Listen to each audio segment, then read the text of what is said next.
जय हिंद। एक बार फिर से मैं जुड़ चुका हूँ नए क्लास के साथ। तो बच्चों, इससे पिछले क्लास में आप लोगों को बहुपद अध्याय से गुणनखंड ज्ञात करना सिखा दिए थे। आज के क्लास में जो है आप लोगों को सिखाएंगे शून्यक कैसे ज्ञात किया जाता है।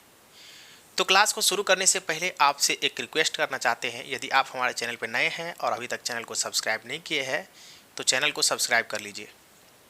बच्चों, यदि आप वीडियो देख रहे हैं तो एक कमेंट ज़रूर कर दीजिएगा, क्योंकि कमेंट करने से आप लोगों का जो है ना कुछ उसमें कम नहीं होने वाला है, हम लोगों का मनोबल बढ़ सकता है इससे। ठीक है, तो आगे हम ऐसे ही वीडियो बनाते रहेंगे, इसलिए आप लोग जो है कम से कम एक कमेंट और एक लाइक ज़रूर कर दीजिए। चलिए क्लास को शुरू करते हैं। तो देखिए, यदि आप शून्य ज्ञात करना चाहते हैं तो पहले आपको कुछ बेसिक चीज़ें जो है इनके बारे में जानना बहुत ज़रूरी है। और वो ज़रूरी क्या है, तो देखिए, सबसे पहले आप ये जानिए कि आप लोग जो है रैखिक समीकरण जो होता है, रैखिक बहुपद, इनके बारे में पहले जानिए। देखिए, आप कहेंगे रैखिक, अब बताओ रैखिक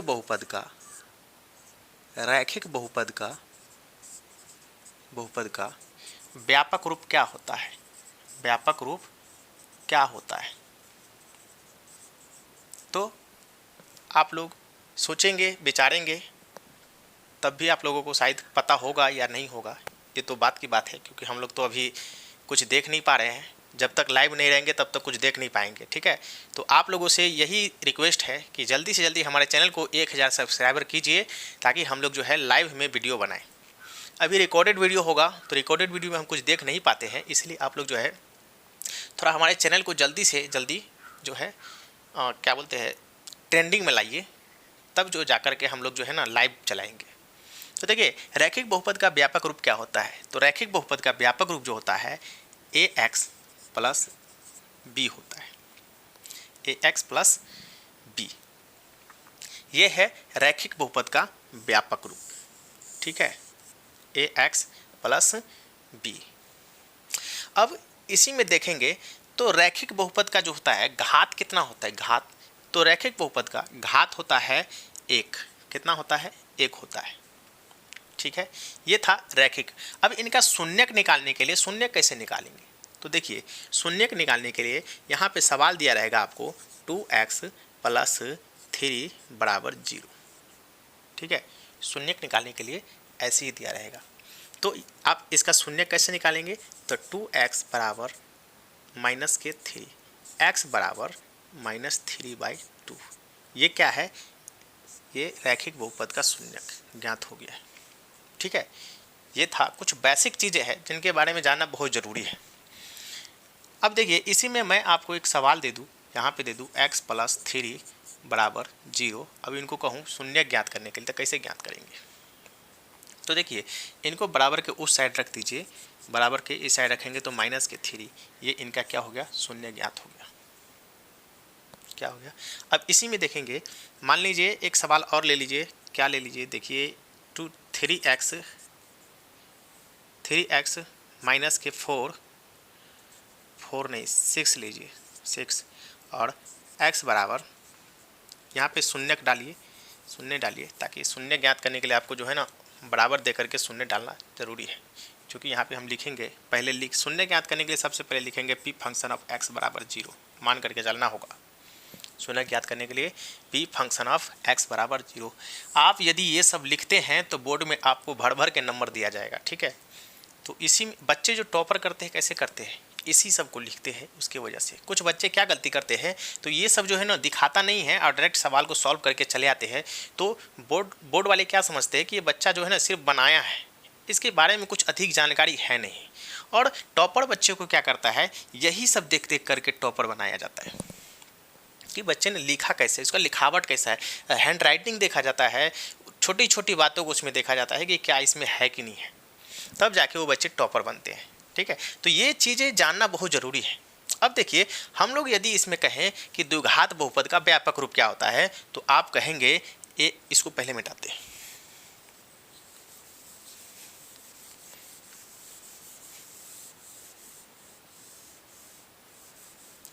द्विघात बहुपद का व्यापक रूप क्या होता है? तो देखिए, द्विघात बहुपद का व्यापक रूप लिख लिए पहले, द्विघात बहुपद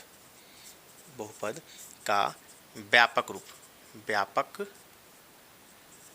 रूप। तो द्विघात बहुपद का व्यापक रूप क्या होता है? तो ax² plus bx plus c, ये द्विघात बहुपद का व्यापक रूप है। द्विघात बहुपद का अधिकतम घात कितना होता है? तो 2 होता है। द्विघात बहुपद का अधिकतम घात कितना होता है? तो 2 होता है। ठीक है, अब इनके पद को देखेंगे तो पद कितना होता है? तो 3, 1 2 3, कितना पद होता है? 3 पद होता है। और इसका अधिकतम घात कितना होता है? 2 होता है। देखिए इसके पावर कितना है? 2, इसके पावर 1, ये तो अचर मान होता है। अब इसमें अधिकतम घात कितना है? तो 2 है। इसीलिए ये द्विघात बहुपद का व्यापक रूप यही होता है।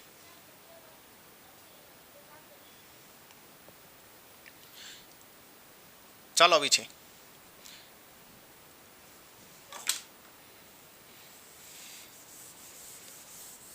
कथी करे थे त्यारो।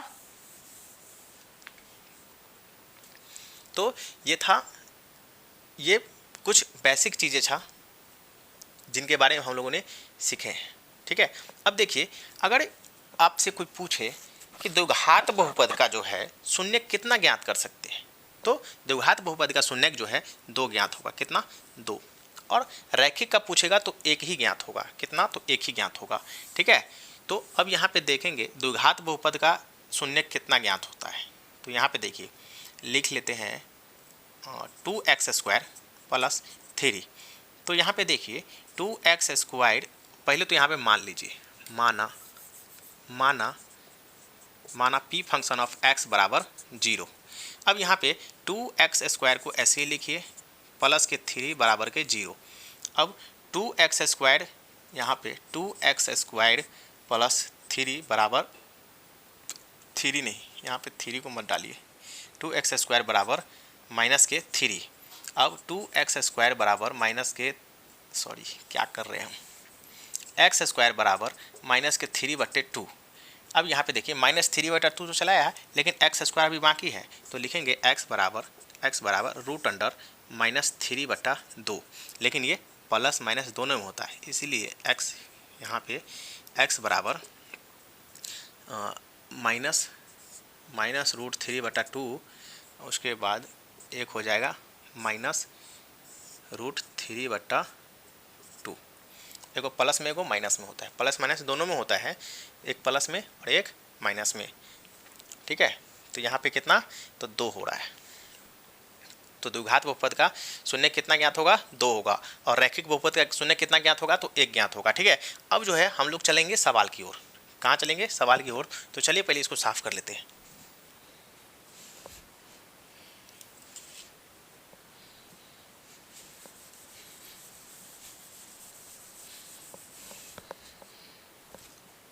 तो चलिए अब जो है इन प्रश्नों को सॉल्व करते हैं। देखिए पहला प्रश्न है कि लिखल है एक वास्तविक संख्या a बहुपद p फंक्शन ऑफ x का शून्यक होगा यदि p फंक्शन ऑफ a बराबर कितना होगा। तो अभी जो मैंने आप लोगों को बताया है कि p फंक्शन ऑफ x बराबर कितना मानना है? 0 मानना है। कितना? 0। अगर शून्यक निकालना है तो ठीक है, p फंक्शन ऑफ x बराबर कितना? तो 0। यहाँ पे आंसर हो जाएगा 0। ठीक है, ये कुछ नहीं था, बस आसान है, आप लोगों को बस इनको याद करके रखना है। अब दूसरा सवाल कहता है कि 2x² - 3x - 5 का एक शून्यक है, एक शून्यक पूछ रहा है। तो यहाँ पे पहले आप लोग शून्य ज्ञात करेंगे। शून्य ज्ञात करने के लिए आप लोगों को क्या करना पड़ेगा? पहले गुणनखंड ज्ञात करना होगा। क्या? तो गुणनखंड। यदि गुणनखंड नहीं ज्ञात करना होगा तो आप लोग एक चीज़ और समझ लीजिए, जो मैं अभी सॉरी आप लोगों को बताना भूल गया है। देखिए यहाँ पे द्विघात बहुपद में देखिए 2x² - 3x - 5 लिखल है। तो इसमें a बराबर x² का गुणांक होगा। किसका? x² का गुणांक। ये पिछले वीडियो में मैंने आपको बताया है। b बराबर x का गुणांक। किसका? x का गुणांक। और c बराबर क्या होता है? अचर मान होता है, अचर मान। अब देखेंगे यहाँ पे a बराबर x² का गुणांक, b बराबर x का गुणांक, c बराबर अचर मान। तो यहाँ पे a बराबर जो है a कितना हो जाएगा? तो 2। कितना? x² का गुणांक है ना, तो गुणांक क्या है? 2 है। तो a बराबर 2 और b बराबर कितना? x का गुणांक 3, c बराबर अचर मान, माइनस के 3, ये माइनस के 3, ठीक है। यहाँ पे a बराबर कितना हो गया, तो 2। यही कहता ना a बराबर एक्स स्क्वायर का गुणांक। तो एक्स स्क्वायर का गुणांक क्या होगा बताइए, यहाँ पे कुछ नहीं तो गुना, कुछ नहीं तो गुना, तो एक्स स्क्वायर का गुणांक तो 2 है। तो यहाँ पे लिखेंगे a बराबर 2 और b बराबर x का गुणांक। तो x का गुणांक क्या है, 3 है, ये बीच में गुना है, देखिए इसका 3 है ना। अब देखेंगे यहाँ पे तो b बराबर क्या हो जाएगा, 3 हो जाएगा। c बराबर अचर मान जो होगा वो है, अचर मान क्या है 1 2 3, और चर मान क्या होता है, देखिए ये भी सीख लीजिए, इसमें भी सीख लीजिए, पिछले क्लास में बताया है। चर मान ABC .x y z। उसके बाद अचर मान क्या होता है, अचर मान होता है 1 2 3, मतलब 0 1 2 3, 0 से लीजिए क्योंकि ये पूर्ण संख्या होता है। क्या होता है, पूर्ण संख्या। 1 से लीजिए अचर मान, ठीक रहेगा, क्योंकि 0 रहेगा तो अच्छा नहीं है ना।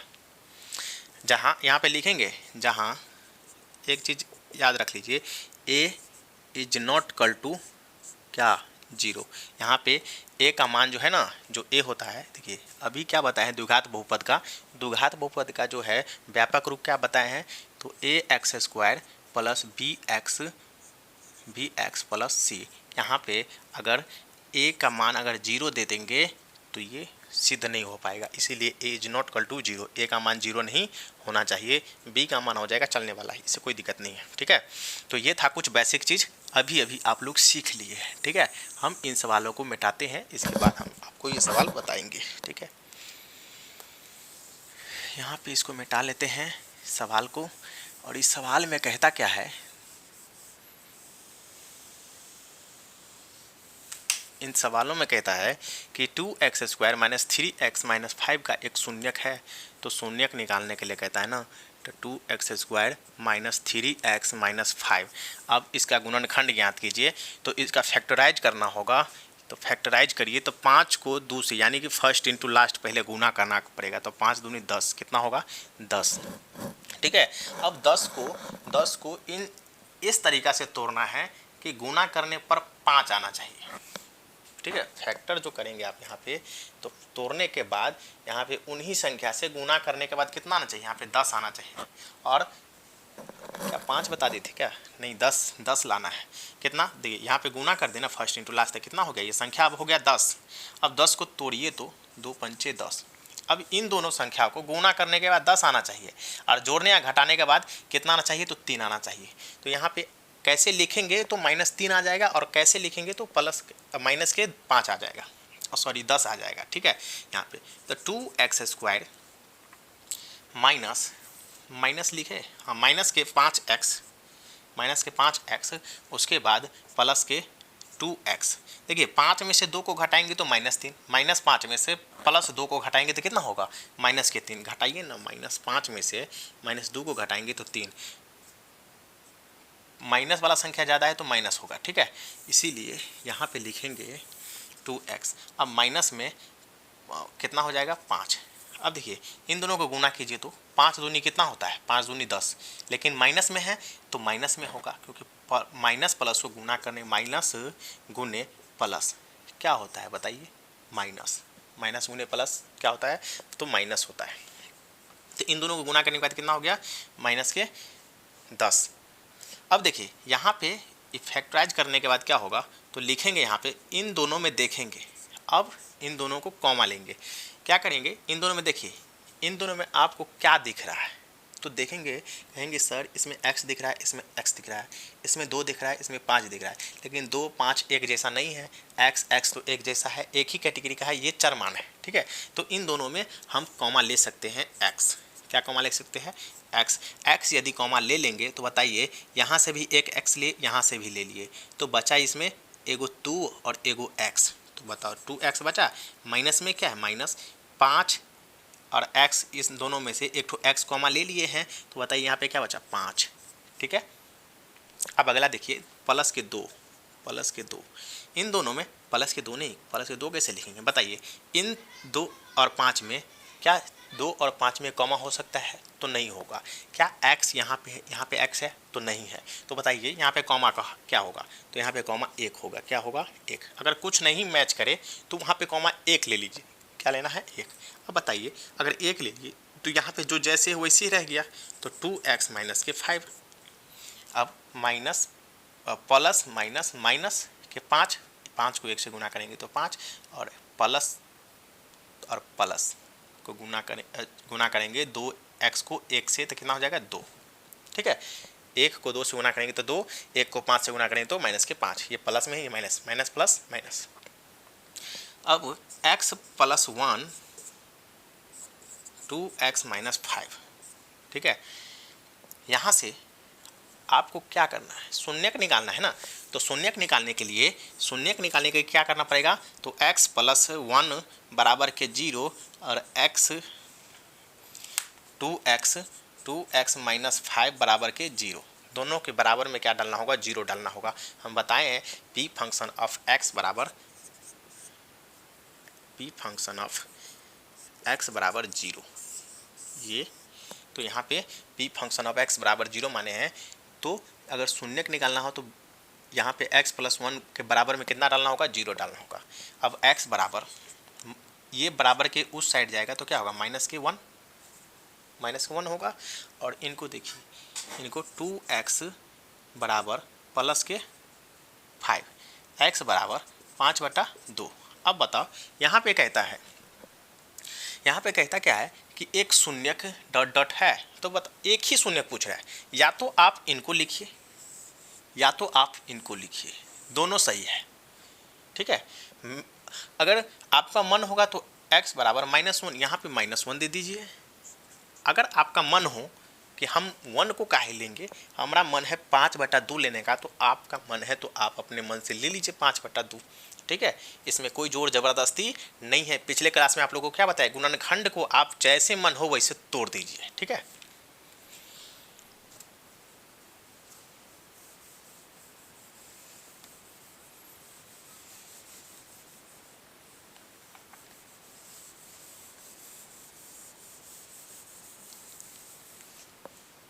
इसके बाद है तीसरा प्रश्न क्या कहता है, 3x² माइनस 5x प्लस 7 के शून्यकों का योगफल।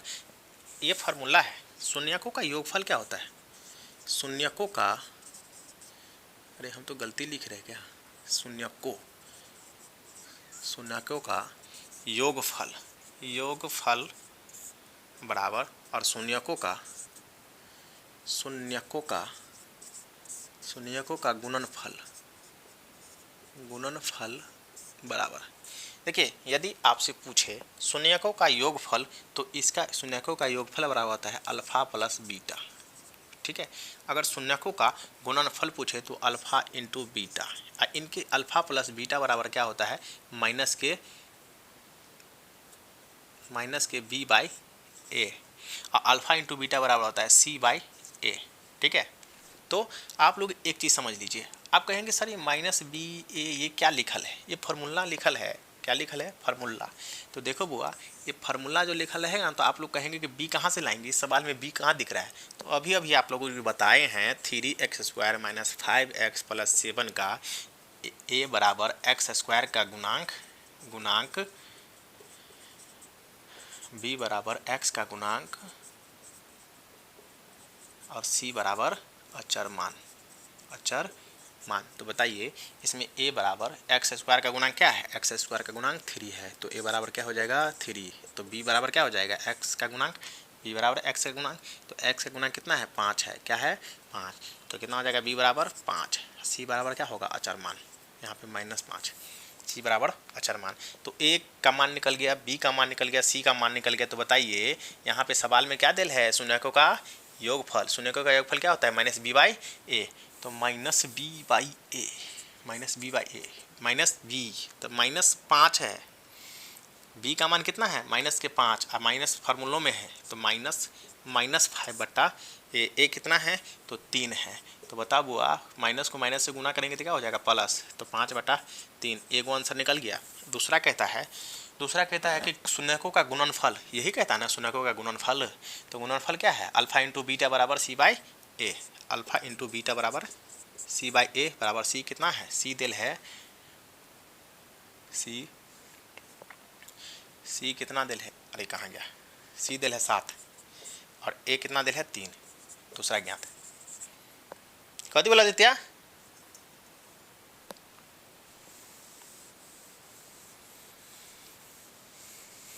ठीक है, तो चलिए इसको मिटाते हैं।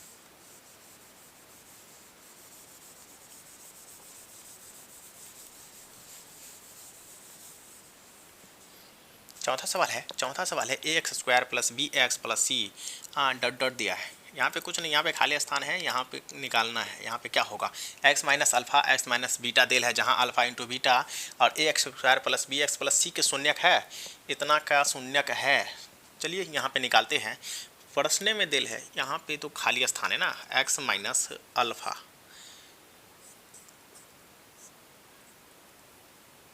एक्स माइनस बीटा, गुना करेंगे एक बार इसको इन दोनों से, फिर इसको इन दोनों से।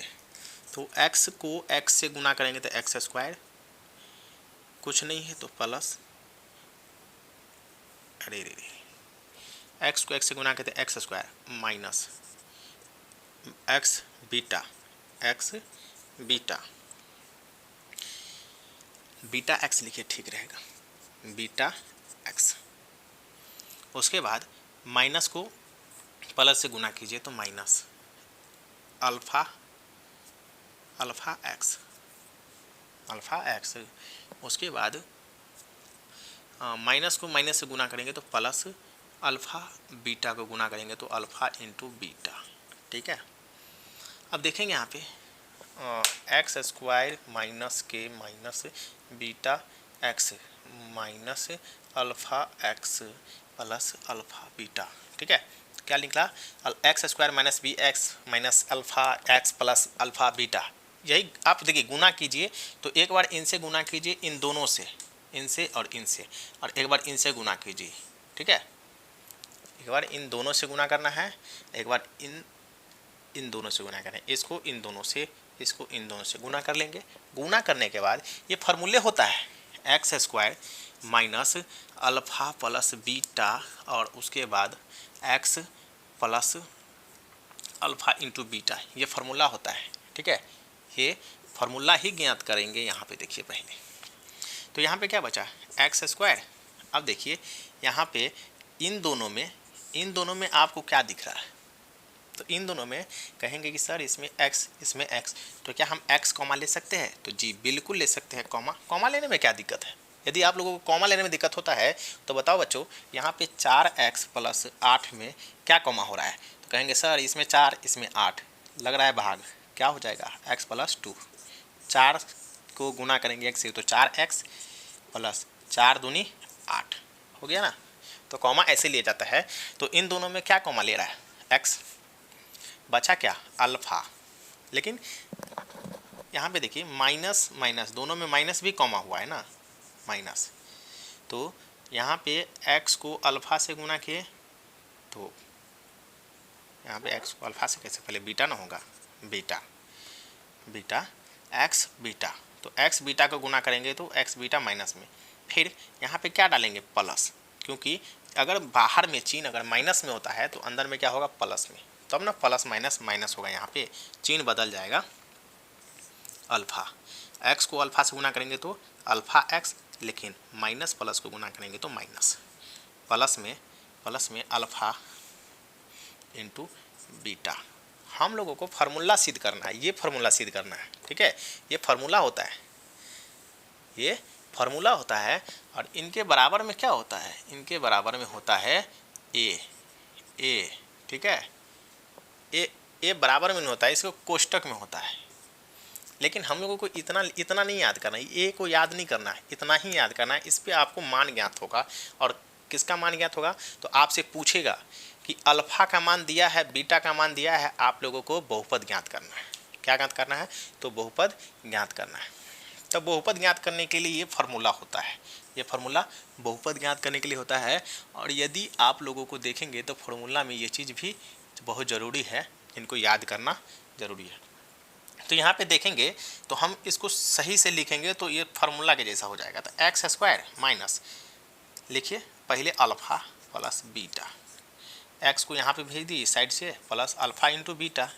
अब देखिए तो ये और ये सेम मैच कर रहा है ना, इनके आगे में कुछ नहीं, तो ये बुक में ही दिया मिलेगा आपको फॉर्मूला के आगे में, ऐसे करके ये लिखल रहेगा। तो बताओ ये फार्मूला तो पूरा ज्ञात हो गया है, लेकिन इसके आगे में छूट क्या रहा है, ये फार्मूला आपको याद करना होगा, ये याद करना होगा, चूँकि a इंटू इतना इतना इतना इतना इतना, ठीक है, इसको लिखना पड़ेगा। यहाँ पे क्या हो जाएगा, तो क्या हो जाएगा a, ठीक है। और यहाँ पे क्या आया था, यहाँ पे आया था शायद माइनस b 5/3 गुणनफल आया था, तथा यहाँ पे डॉट डॉट डॉट लिखो है, तथा गुणनफल कितना आया था c/a, तो 7/3, ठीक है, 5/3 7/3, और इसका हो जाएगा a, यहाँ पे क्या हो जाएगा a। अब क्या ज्ञात करना है, पाँचवा है ना, हाँ पाँचवा है, इसको मिटाओ पहले तो इसको मिटाते हैं।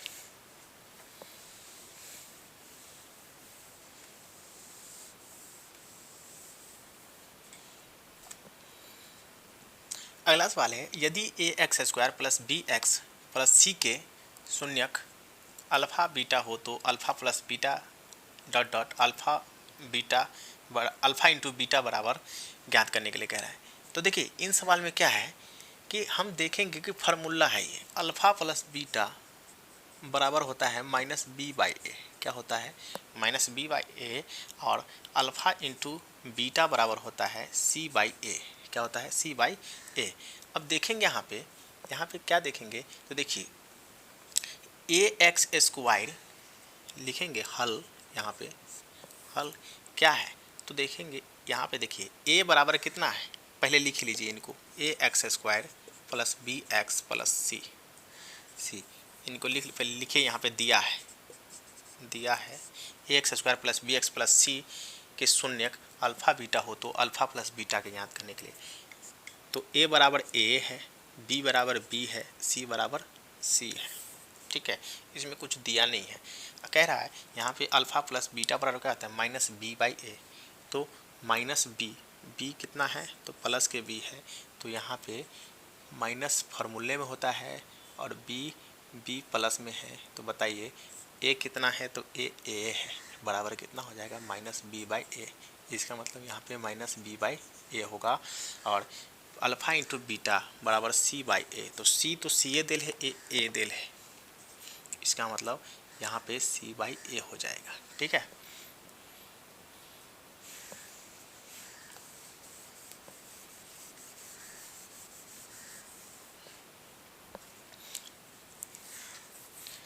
इसके बाद है यदि अल्फा बीटा गामा बहुपद ax³ plus bx² plus cx plus d के शून्यक हो तो alpha beta plus beta gamma plus gamma alpha का फार्मूला क्या होता है, alpha beta plus beta gamma plus gamma alpha बराबर होता है c/a होता है, ठीक है। ये फार्मूला है, इनको आप याद कर लीजिए, क्या कर लीजिए याद, alpha beta beta gamma gamma alpha बराबर c/a होता है।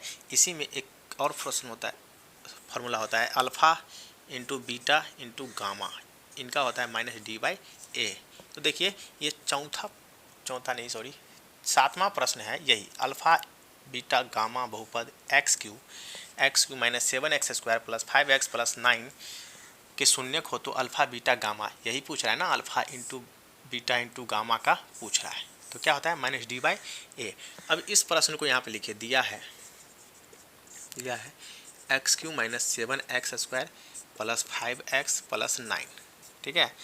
अब इनको सॉल्व कीजिए, तो a बराबर कितना हो जाएगा, x³ का गुणांक 1, यहाँ पे b बराबर हो जाएगा 7, c बराबर हो जाएगा 5, माइनस के साथ होगा, और d बराबर कितना हो जाएगा, तो 9 हो जाएगा, ठीक है। a बराबर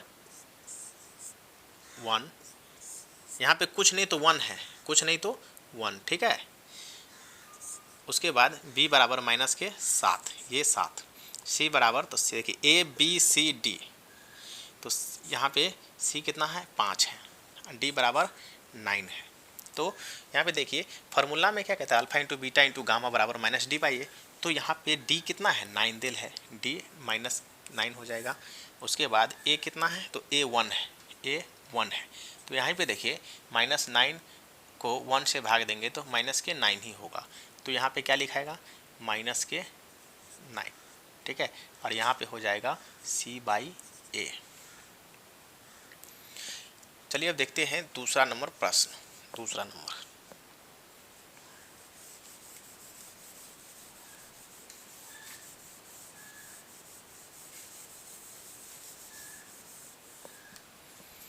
दूसरा नंबर प्रश्न दिल है पी फंक्शन ऑफ एक्स बराबर ए एक्स स्क्वायर माइनस 3 ए माइनस 1 एक्स माइनस 1। कहता क्या है कि का शून्यक 1 है तो अल्फा का मान ज्ञात कीजिए। एक ए का मान ज्ञात कीजिए। ए का मान कह रहा है ज्ञात करने के लिए, ए का मान ज्ञात करना होगा। अब देखिए एक्स बराबर क्या दिल है, एक्स बराबर 1 दिल है। पी फंक्शन ऑफ एक्स बराबर लिखेंगे, पी फंक्शन ऑफ एक्स बराबर 0। तो यहाँ पे ए एक्स स्क्वायर माइनस 3 ए माइनस 1 एक्स माइनस 1। जहाँ जहाँ पे x होगा ये x का मान बैठा देना है। यहाँ पे x है, यहाँ पे x है, वहाँ पे कितना आएगा, 1 आएगा। तो 1 का होल स्क्वायर माइनस 3 ए माइनस 1 एक्स, एक्स नहीं यहाँ पे 1 होगा, यहाँ पे 1 माइनस 1, ठीक है। अब यहाँ पे ए के पावर 2 है तो क्या हो जाएगा, ए गुने 1, तो 1 को गुना करेंगे तो 1 कितना आएगा, 1। तो यहाँ पे 1 गुने 1 माइनस 3 ए माइनस 1 1 माइनस 1। ए को 1 से गुना करेंगे तो 1 माइनस 3 को ए से गुना करेंगे तो 3a माइनस और माइनस। देखिए इनको एक बार गुना कीजिए, इनको एक बार गुना कीजिए, माइनस प्लस गुना हुआ है। देखिए यहाँ पे कुछ नहीं तो प्लस, यहाँ पे माइनस। तो 3 को ए से गुना किए तो माइनस के 3 है, क्योंकि यहाँ पे माइनस यहाँ पे प्लस, तो प्लस माइनस गुना करने के बाद क्या होता है, माइनस 3 है। उसके बाद यहाँ पे माइनस है, यहाँ पे प्लस है, तो माइनस माइनस क्या हो जाएगा, यहाँ पे प्लस हो जाएगा। क्या हो जाएगा, प्लस। लेकिन 3 को 1 से गुना करेंगे तो कितना होगा, 3। उसके बाद यहाँ पे देखिए 3 को 1 से गुना कर लिए तो 3 हो गया। अब यहाँ पे 1 बचल है, क्या बचल है, 1। तो 1 को 3 से गुना करेंगे तो 3 हो जाएगा, माइनस के 1। अब देखिए यहाँ पे बराबर में क्या हो जाएगा, 0। यहाँ पे 0 मान के चलना है, बराबर 0 0 0, सभी में 0 देना है। अब देखिए a माइनस 3a में से 1 a को घटाएंगे तो माइनस के 2a। 3 में से 1 को घटा रहे हैं, यहाँ पे कुछ नहीं है तो 1 है। 3a में से 1 a को घटाएंगे तो कितना बचेगा, 2a। लेकिन माइनस वाला ज़्यादा है तो माइनस होगा। उसके बाद 3 में से 1 जाएगा तो 2, यहाँ पे प्लस वाला ज़्यादा है तो प्लस के तो बराबर 0। अच्छा माइनस 2a इसको साइड भेज दो तो माइनस के 2, ए वाला को एक साइड रख लिए, बिना ए वाला को एक साइड कर दिए, ठीक है। अब यहाँ पे a बराबर क्या हो जाएगा, पहले तो माइनस माइनस को काट लो, a बराबर 2/2 काटेंगे तो 1, यानी कि a बराबर कितना आएगा, 1 आंसर आएगा। कितना, तो a बराबर कहता है a का मान ज्ञात करेंगे तो a बराबर 1 होगा, ठीक है, ये आंसर है। तो अब हम अगले प्रश्न को सॉल्व करेंगे, तीसरा नंबर प्रश्न, लेकिन आज नहीं, इस प्रश्न को हम नेक्स्ट डे में सॉल्व करेंगे। तो बच्चों आज के लिए इतना ही, फिर मिलते हैं कभी नेक्स्ट वीडियो में, तब तक के लिए जय हिंद।